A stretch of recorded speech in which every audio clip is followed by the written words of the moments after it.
credibilidad.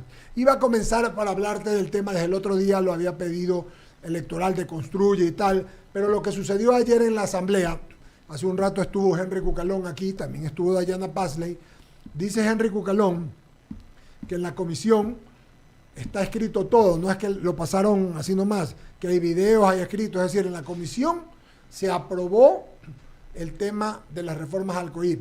Luego se dieron cuenta, luego pensaron que no y dijeron que no. Lo cierto es, pero Dayana Pasley dice que deberían de haberle preguntado a Vicente Tayano. Vicente Tayano estaba de vacaciones, no estaba ese día en la asamblea, creo que estaba fuera del país, o no sé dónde estaba, pero estaba su asambleísta. Lo cierto es que ayer se dio lo que se dio y Construye dio una demostración ayer de unidad con lo que piensa la mayor parte de los ecuatorianos.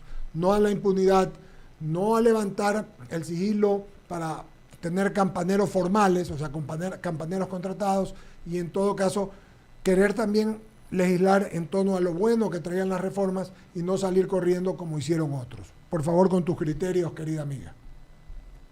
Buenos días, Eduardo. Muchas gracias por la invitación y qué Igualmente. gusto poder saludarlos. Buenos días a todos quienes te acompañan también en esta mesa de diálogo. Efectivamente, así es. En la Comisión de Justicia se vota este informe por unanimidad, es decir, todos los que pertenecen a esa comisión, que representan unas fuerzas políticas, no están ahí de manera individual, los que pertenecen a esa comisión respaldan el proyecto. Cuando un legislador dentro de una comisión tiene una crítica o una diferencia, más aún si es profunda, puede elaborar un informe de minoría. Y esa comisión no hizo informes de minoría. Por unanimidad se respalda un informe que dice que tiene algunos temas de incremento de penas, que tiene algunos temas de creación de tipos penales cuestionables, mal escritos, pero que en lo medular esconde un proyecto de impunidad. Esto es lo más grave y es lo que quedará, yo creo, para el análisis político, histórico de los intereses que se juegan en un momento tan sensible en el país. Casi escritas con dedicatoria, con nombre y apellido, dos nuevas causales para anular sentencias condenatorias que hoy son determinantes en la vida política del país. Correa y sus aliados, Correa y sus cercanos, ministros, miembros de su gobierno que han sido sentenciados por corrupción, que están siendo procesados hasta por tráfico, por secuestro internacional con fines políticos, delitos gravísimos que han llegado a tener sentencia. Dos reformas hechas a la medida de anular esas sentencias. Hay que decirlo con todas sus letras porque eso es lo que escondía esa reforma del COIP, con transitorias que además les daban un plazo exacto a la Corte para que los declare inocentes, para que les restituya sus derechos políticos, para que enjuicie a jueces y fiscales que participaron en los procesos y para que reforme las leyes u otras medidas de ser necesario, así como lo están escuchando ahora quienes están conectados a la radio. Eso es lo que Construye levantó las alertas. ¿Por qué digo Construye? Porque no es parte de la Comisión de Justicia, por lo tanto, no aprobó el informe, es la única fuerza política que no estuvo detrás de esto, y porque al iniciarse la sesión la semana pasada, cuando todos parecían estar de acuerdo, en realidad Construye levantó la voz y dijo, alerta, aquí hay muchísimos problemas, estos de los que estamos hablando los más graves, pero otros adicionales. El desenlace lo hemos visto en los últimos días y finalmente ayer en la asamblea con algunos sectores tratando de eludir responsabilidad sobre esto, reconociendo los problemas o directamente el correísmo defendiendo desde una postura política lo que pretendían hacer, que era restituir derechos a un sentenciado. María Paula, no se dio, el presidente de la Asamblea, Henry Kronfle, dijo ayer que había dos opciones, pasarlo para tratar 60 días más o enviarlo al archivo. ¿Qué va a hacer y cómo se va a manejar Construye en este sentido? Construye, la bancada de Construye ha tenido una posición desde el primer momento y la posición ha sido archivar la reforma. Lo mocionaron los legisladores que participaron, han expuesto sus motivos. A lo largo de los últimos días se ha hablado de esta idea de separar en bloques, de votar por partes. Pero hay dos problemas en esa propuesta. Un problema es que ninguna de las partes está exenta de artículos polémicos. y si no, les pido que se remitan a la intervención del legislador Acaiturri ayer en el Pleno de la Asamblea Nacional, un legislador que no es de la bancada de Construye, que en horas de la mañana estaba diciendo a través de su cuenta de Twitter que sería un traidor el que no encuentre pues un bloque de artículos por el que votar, y un par de horas después, seguramente al volver a revisar cómo estaban organizados los artículos, dice: no voy a votar ningún bloque porque en todos hay algún artículo de estos que tienen problemas. Efectivamente, nosotros lo vimos desde el primer momento y por eso dijimos: hay que cerrarle la puerta a esta reforma con una postura clara como la que hemos tenido y vamos a seguir manteniendo. Y esta idea de que hay un artículo bueno, un artículo malo, es pensar en la reforma del Código Penal como una colcha de retazos. Eso es más peligroso que beneficioso, porque la reforma penal tiene que estar dirigida de una manera integral. Hay una relación entre los artículos y las transitorias, no es posible hacer esta especie de selección para tratar de justificar un trabajo que en lo medular era terriblemente perjudicial para el país, y hay que asumir esa responsabilidad. Si hay reformas que sean relevantes, pues la comisión tendrá que volver a tramitarlas con mayor transparencia y me imagino también con todos los ojos del país puestos sobre ellos, para que no haya ni por descuido ni de manera intencional o dolosa más sorpresas como las que quisieron poner. Es decir, en definitiva, Construye va por el archivo, ¿verdad, María Paula? Concreto. Así es. Ya. Así es, Sí. de todo el proyecto. Muy bien. Esto implicaría, ¿cuál va a ser, que vayamos a la consulta popular, cuál va a ser la postura de Construye? ¿Sí en la consulta, no en la consulta, unas sí, unas no? ¿Cuál es la postura de ustedes? Construye, respalda todas las preguntas de la consulta popular. Esto lo resolvimos ya en un consejo político hace algunas semanas. Estamos de acuerdo con la línea general de seguridad, pero además, Eduardo, nos sentimos responsables de al menos 3 de las preguntas que están en la consulta. Así que con toda razón vamos a participar activamente en la campaña, porque esas preguntas las propusimos nosotros. En el plan de gobierno, ya desde que se instaló la Asamblea Nacional, cuando le hicimos sugerencias públicas al presidente de la República, y en este segundo paquete de preguntas se incluyeron temas distintos. ¿A qué me refiero exactamente? Ajá. Extinción de dominio, extradición, trabajo por horas, son preguntas propuestas por Construye. Reconocemos que se hayan incorporado en la consulta popular y las respaldaremos. Vamos a participar activamente en esa campaña. Ustedes se reunieron con el presidente de la República, al principio no hubo reuniones, no hubo comunicación. Allí quedó planteado esto, que van a apoyar lo bueno y no van a apoyar lo malo, María Paula. No, Eduardo, Construye no se ha reunido con el presidente de la República. Construye está en la Asamblea Nacional fuera del acuerdo de mayoría. El acuerdo de mayoría está constituido, ustedes lo saben, por la Revolución Ciudadana, el correísmo, el gobierno y el Partido Social Cristiano. Construye fue excluido no solamente del acuerdo de mayoría, sino incluso de integrar las comisiones que tratan los temas más relevantes, digamos, en el país. La Comisión de Justicia, la de Fiscalización y las 2 comisiones económicas. Ahí solamente están incluidos quienes fueron parte de este acuerdo inicial con el gobierno. Estos aliados conducen la Asamblea Nacional y las comisiones. Construye tuvo una posición muy crítica sobre esto. Nos opusimos directamente, con todas las letras, a que le entreguen al correísmo la presidencia de la Comisión de Justicia. Y aquí está el porqué. A que le entreguen al correísmo la presidencia de la Comisión de Fiscalización. Y aquí está el porqué. Y en unas semanas que empiece el juicio político contra la fiscal general, nuevamente se confirmarán nuestras peores preocupaciones. Entonces, no, Construye no está en el acuerdo de gobierno. Sin embargo, Construye tiene un acuerdo con el país, y cada vez que haya un tema en la Asamblea que sea importante para el país, Construye lo va a respaldar, no importa quién lo proponga. 2 preguntas más para darle paso, son rápidas a mis compañeros. El tema del CNE con Construye. Ustedes han apelado al contencioso electoral, ¿verdad? ¿Están en esas instancias? No, No todavía, Eduardo, permítame un minuto para Por aclarar favor, esto. aclarémoslo. En el caso de Construye, se está enviando al Tribunal Contencioso Electoral una revisión, una queja por un retraso en la entrega de un informe, del informe del año 2022. Es un informe en el que el movimiento no tuvo ni ingresos ni gastos, no es tiempo de campaña. Nunca hemos recibido recursos públicos porque no recibimos fondo partidario, entonces es el retraso de un requisito que debimos haber cumplido efectivamente y seguro tendremos una amonestación o un llamado de atención. Pero Construye no está inmerso en ninguna causa ni de suspensión ni de eliminación del padrón, así que esperamos pues que nadie lo confunda ni por error ni intencionalmente con los casos de otros movimientos que podrían estar incursos en faltas delicadas, en faltas medianas, en faltas graves. No es nuestro caso, se trata de un retraso en la entrega de un informe que estamos ya al día y que lo explicaremos en las instancias en las que sea necesario.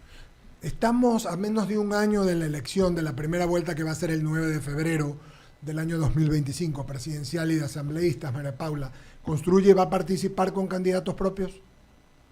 Claro que sí, a todas las dignidades, como lo hemos venido haciendo en las últimas elecciones, y anunciaremos quiénes son esos candidatos cuando sea oportuno. Ya me quitaste la última pregunta. Ya sabes que te iba a preguntar si tú eras. Sigue Daniel Solórzano y luego Jaime Velázquez, por favor. Gracias. María Paula, usted no es general, pero tiene la experiencia de un general en política.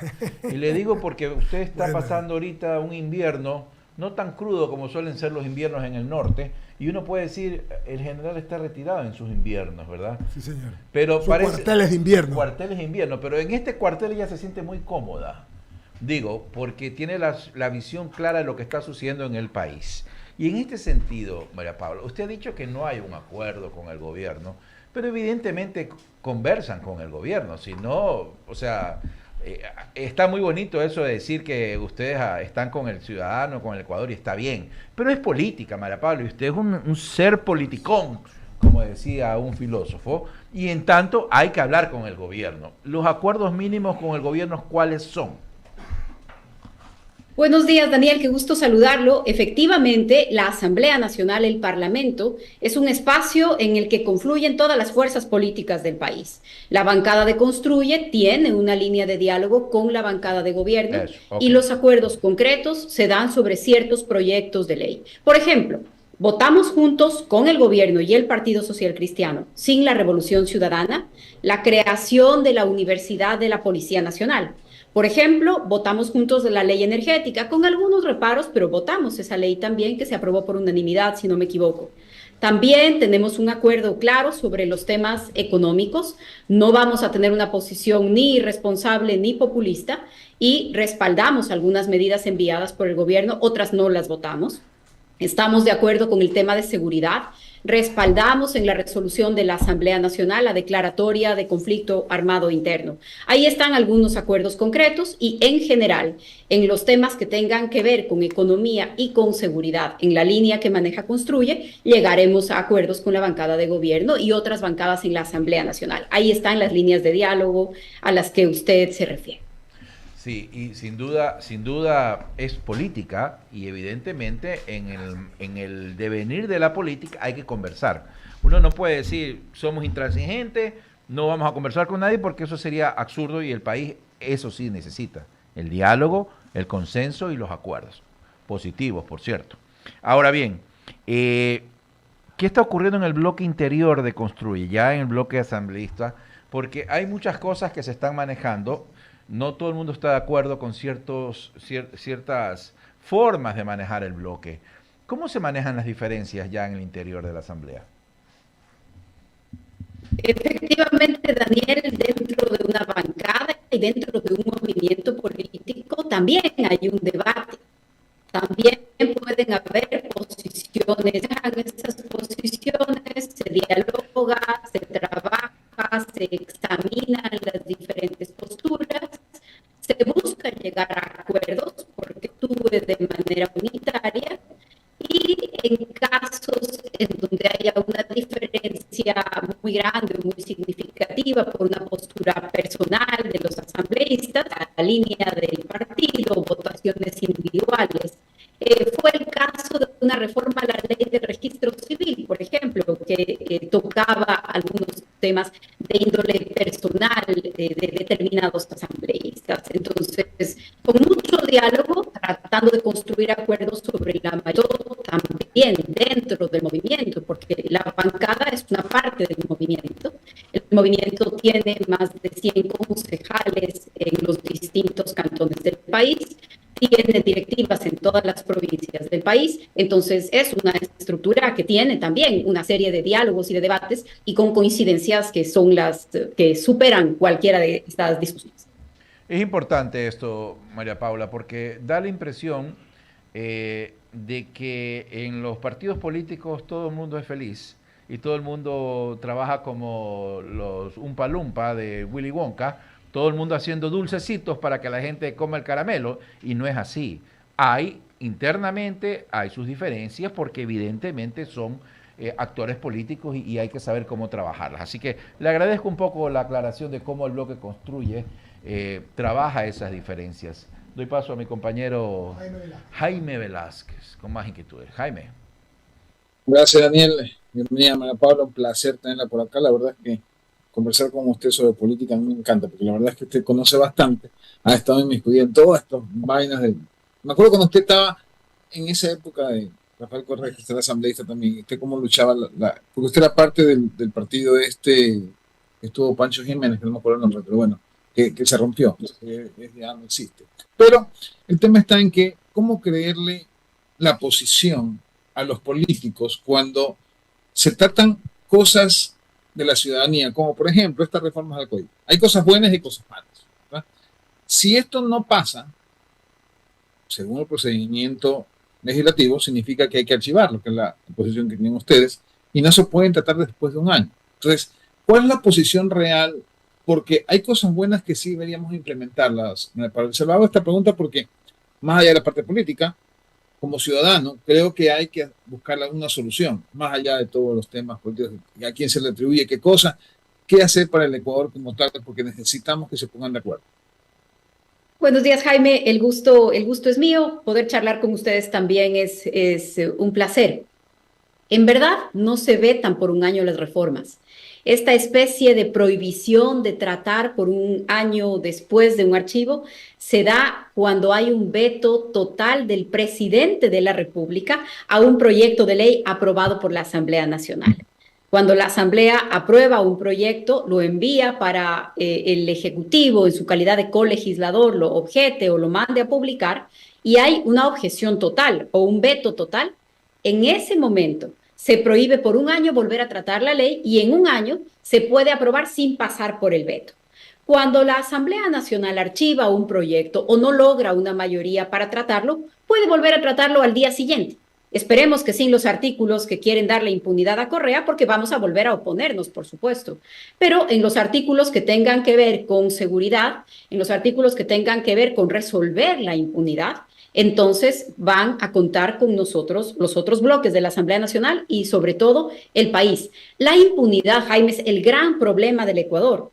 ¿Por qué? No solamente en los casos grandes, no solamente en las sentencias grandes. Hoy en el país se quedan sin resolución judicial, no llegan a tener sentencia 98 de cada 100 asesinatos.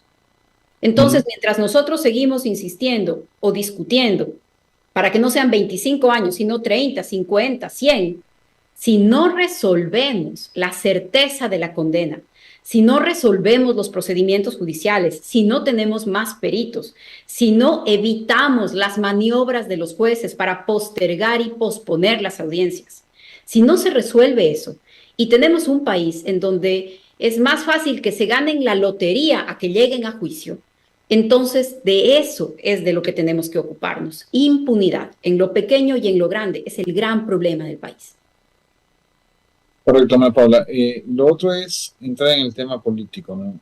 Político lo digo porque todos los ecuatorianos que estamos fuera de la Asamblea siempre criticamos a ese organismo y lo criticamos porque nunca están de acuerdo con lo que los ecuatorianos queremos mejorar, digamos, mejorar la calidad de vida, mejorar la seguridad, mejorar la salud, y esas cosas no se hacen en la Asamblea Nacional, o si se hacen en una pelea entre bancadas, hay un sinnúmero de posiciones que realmente no las comprendemos. Entonces, Construye está dando ciertos cambios. Construye tiene una agenda clara y precisa, que lo ha señalado usted aquí, que es luchar por el Ecuador. Al menos eso es lo que se escucha de parte de todos los asambleístas de Construye. Más allá quién se atribuye a qué cosa.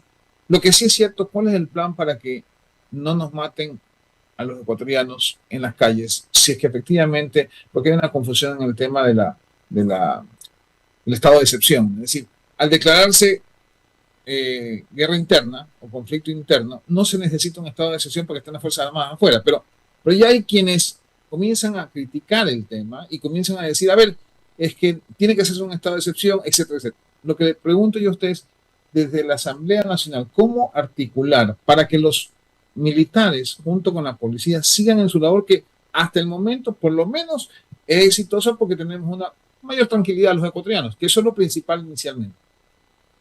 Gracias, Jaime. Y permítame unir un poco la primera parte de su pregunta con esta interrogante sobre el conflicto armado interno.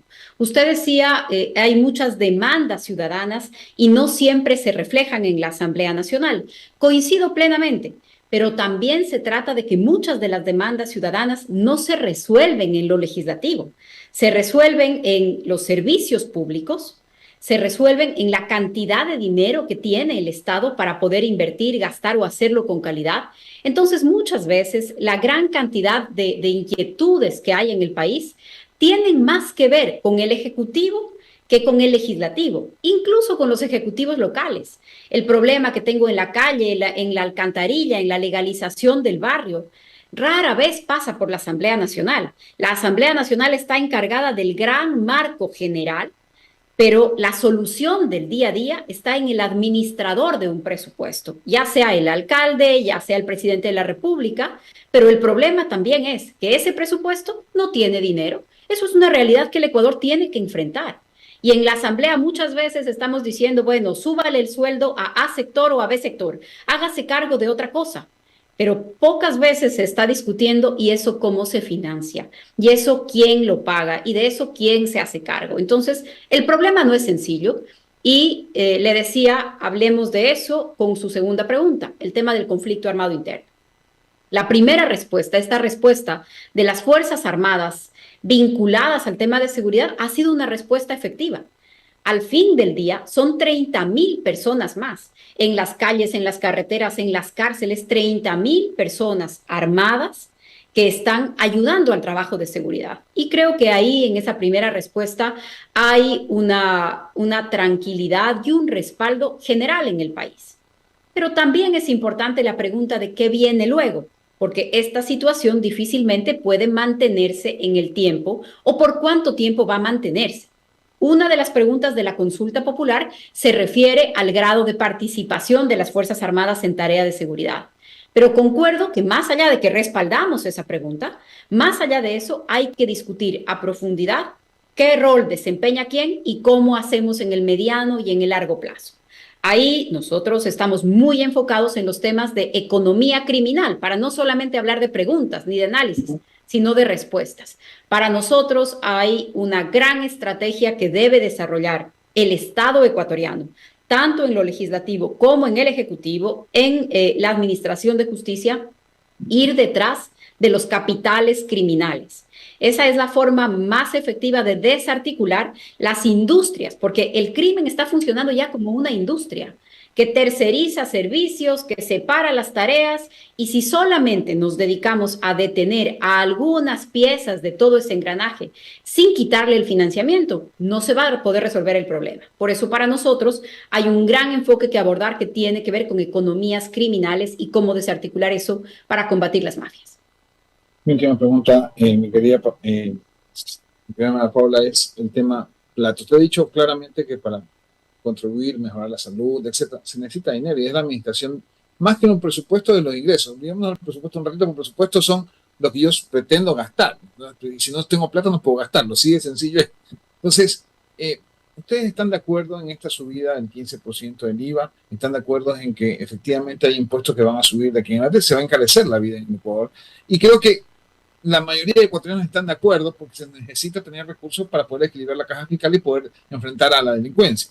¿Cuál es la posición justamente que construye con respecto a este tema? Porque la crítica va al gobierno y a todos los gobiernos que han estado, usted estuvo parte de uno de ellos, es no hay una reducción del gasto gubernamental, existe un incremento constante. ¿Qué hacer entonces? Porque los ecuatorianos estamos cansados que nos metan la mano al bolsillo. El presupuesto del Estado es como el presupuesto de las familias. Usted puede gastar lo que tiene de ingresos. Si es que bajan los ingresos, hay que bajar el gasto. Si es que se pide un préstamo, hay que pagarlo, porque de lo contrario no voy a poder mantener, ¿no es cierto?, el presupuesto o la economía. El problema del país es gastar más de lo que recibe, gastar más de lo que produce, de lo que ingresa. Y ese es el déficit gigantesco que tiene el Ecuador. Sobre este déficit, no todos los gobiernos han hecho lo mismo. Algunos han inflado el gasto de una manera desproporcionada, insostenible, y algunos han contenido el gasto y han reducido el Estado. Y esta es una conversación muy interesante porque esto se ve con números. ¿En qué momento y qué gobiernos inflaron el gasto y dispararon el gasto y cuáles contuvieron ese gasto? Y esto también es parte del debate político.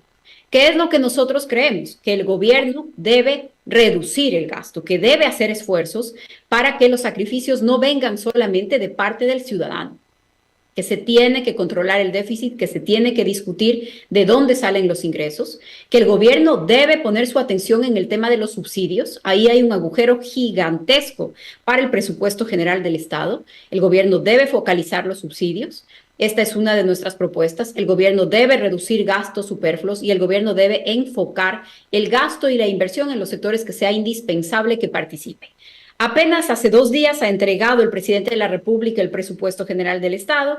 Para la próxima semana ya tendremos nosotros nuestros análisis, pero, por ejemplo, una primera reacción es que vemos con preocupación que en medio de este discurso de esfuerzos, en medio de este pedido de sacrificios al ciudadano, parece que el gobierno no está haciendo los sacrificios en la misma proporción porque hay un incremento en el presupuesto en lugar de una reducción. Esto es parte de lo que estamos todavía analizando y la próxima semana tendremos un pronunciamiento mucho más detallado al respecto. Bueno, Pablo, muchísimas gracias por contestar mis inquietudes. Le voy a dar paso a Eduardo Mendoza para el final de la entrevista. Muy amable, ¿no? Creo, María Paula, que preguntamos todo lo que había que preguntar. Gracias, sobre todo yo fui muy extenso al principio. Le pusieron la general aquí. Cuartel de invierno. Esos cuarteles de invierno. Muchas gracias, María Paula, por contestar, por siempre estar presta a conversar con nosotros. A la gente, cada vez que te entrevistamos, le gusta mucho lo que dices, por tu claridad y capacidad. Así que esperamos que sigamos conversando, que estés bien tú y tu esposo de salud y nos vemos pronto, con el favor de Dios, ¿ok? Siempre el gusto es mío, Eduardo. Un abrazo a ustedes y que nos veamos pronto. Muy bien. Muchas gracias a María Paula Roma, Jaime y Daniel.